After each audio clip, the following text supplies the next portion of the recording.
नमस्कार बच्चों, आज हम हिंदी में पढ़ेंगे उत्पत्ति के आधार पर शब्द के भेद। जैसे हमने पिछले वीडियो में देखा था कि उत्पत्ति के आधार पे शब्द के 5 भेद होते हैं। कौन कौन से? जैसे पहला है तत्सम शब्द, दूसरा तद्भव शब्द, देशज शब्द, विदेशी शब्द, संकर शब्द।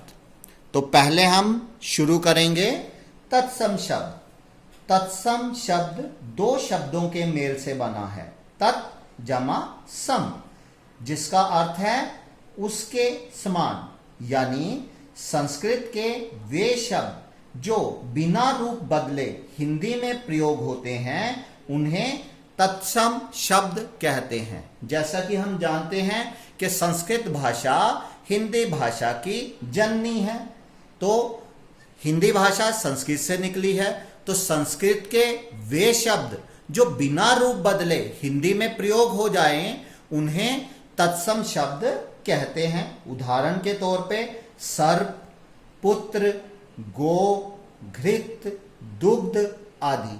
तो ये सर्प, पुत्र, गो, घृत, दुग्ध संस्कृत के शब्द हैं और हिंदी में इनको जब हमने बिना रूप बदले, बिना परिवर्तन किए जब हमने हिंदी में प्रयोग किया तो ये शब्द क्या कहलाते हैं?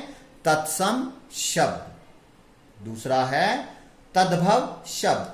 तद्भव का अर्थ है उससे उत्पन्न, यानी संस्कृत के वे शब्द जो रूप बदलकर हिंदी में प्रयोग होते हैं उन्हें तद्भव शब्द कहते हैं। यानी आप दोनों में अंतर देखिए। तत्सम शब्द क्या है? शब्द तो वे संस्कृत के हैं, लेकिन उनका बिना रूप बदले जब हिंदी में प्रयोग करेंगे तो तत्सम, और संस्कृत के शब्दों का जब हम रूप बदलकर यानी उनमें परिवर्तन करके हिंदी में प्रयोग करेंगे तो वो क्या कहलाएंगे? तद्भव। जैसे सांप, गाय, घी, 7 बरस आदि। तो आपने देखा यहां पे क्या था? सर्प। सर्प का रूप बदलकर हमने क्या बना दिया? सांप। गौ का अर्थ बदलकर जो है रूप बदलकर हमने क्या बना दिया? गौ का गाय। इसी तरह घृत का रूप बदलकर हमने क्या किया हिंदी में? घी। तो ये सांप, गाय, घी, सप्त से 7, वर्ष से बरस, तो ये हमने रूप बदलकर हिंदी में प्रयोग किए, तो ये शब्द क्या कहलाते हैं?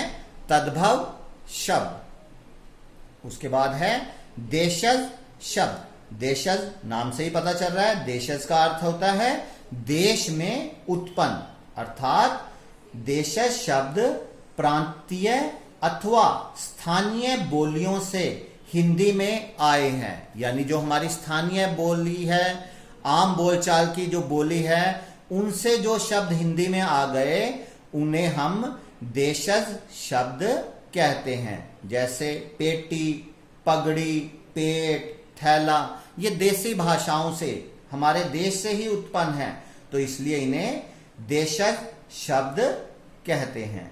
इसी तरह विदेशी शब्द, विदेशी को आगत भी कहते हैं। आगत शब्द का अर्थ क्या होता है? आया हुआ। कहां से आया हुआ? विदेश से। यानी हिंदी भाषा में बहुत से विदेशी शब्द प्रचलित हैं जो विदेशी संपर्क से हिंदी में आ गए हैं, उन्हें विदेशी या आगत शब्द कहते हैं। जैसे आप देखिए स्कूल, स्टेशन, इंजन, जमीन, खून, किताब, कूपन आदि। तो इसमें कुछ शब्द उर्दू फारसी के हैं, कुछ अंग्रेजी के हैं, तो ये विदेशी शब्द हैं क्योंकि ये विदेशी भाषाओं से हिंदी में आ गए हैं। उसके बाद है संकर शब्द। संकर का अर्थ क्या हुआ?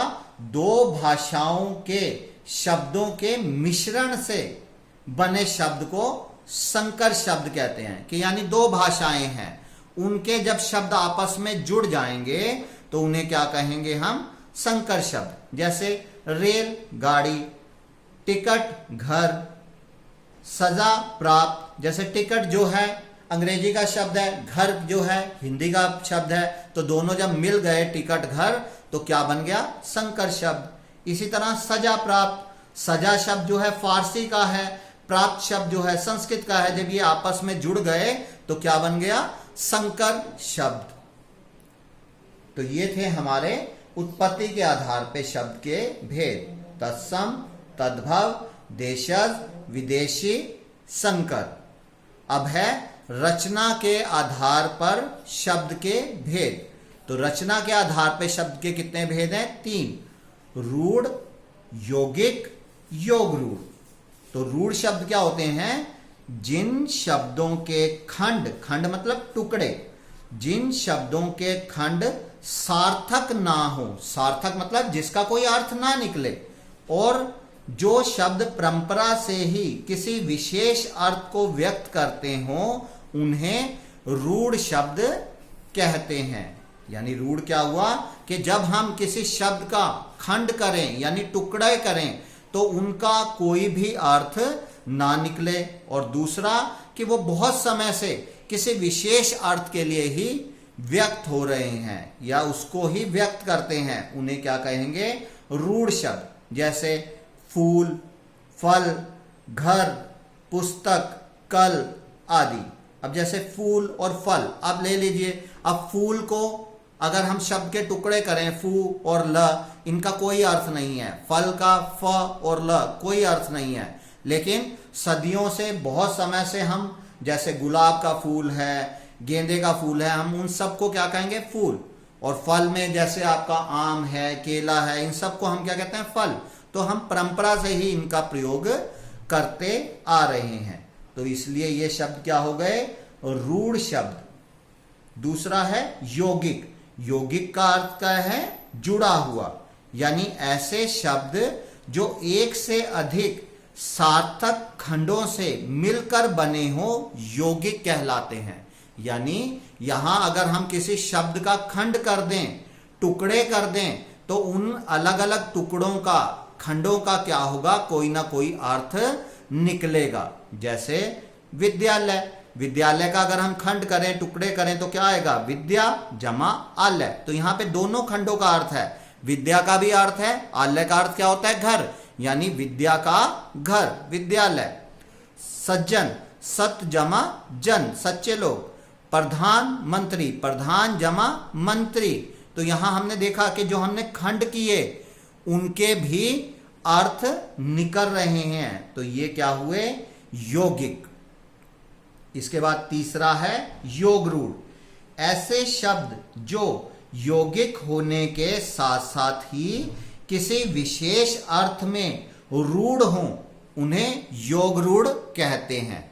यानी कि अगर हम शब्द का खंड करें, टुकड़े करें, तो उनका अर्थ निकलेगा, लेकिन वो अर्थ किसी अलग अर्थ के लिए प्रयोग हो रहा है। जैसे पंकज है, तो पंकज में 2 शब्द हुए, पंक जमा ज। पंक मतलब कीचड़ में, ज मतलब उत्पन्न होने वाला। तो कीचड़ में तो बहुत सारी चीजें उत्पन्न होती हैं, लेकिन पंकज किसके लिए प्रयोग होता है? कमल। कमल के फूल को भी क्या कहते हैं? पंकज। इसी तरह दशानन, दशानन का अर्थ क्या होता है? रावण। 10 है आनंद जिसके, आनंद मतलब सिर, तो लेकिन दशानन प्रयोग किसके लिए होता है? रावण के लिए। तो ये रूढ़ हो गया रावण के लिए, तो इसलिए ये शब्द क्या कहलाए जाते हैं? योग रूढ़। तो आज हमने बेटा शब्द के 2 प्रकार के भेद पढ़े, एक तो उत्पत्ति के आधार पे और दूसरा रचना के आधार पे। धन्यवाद।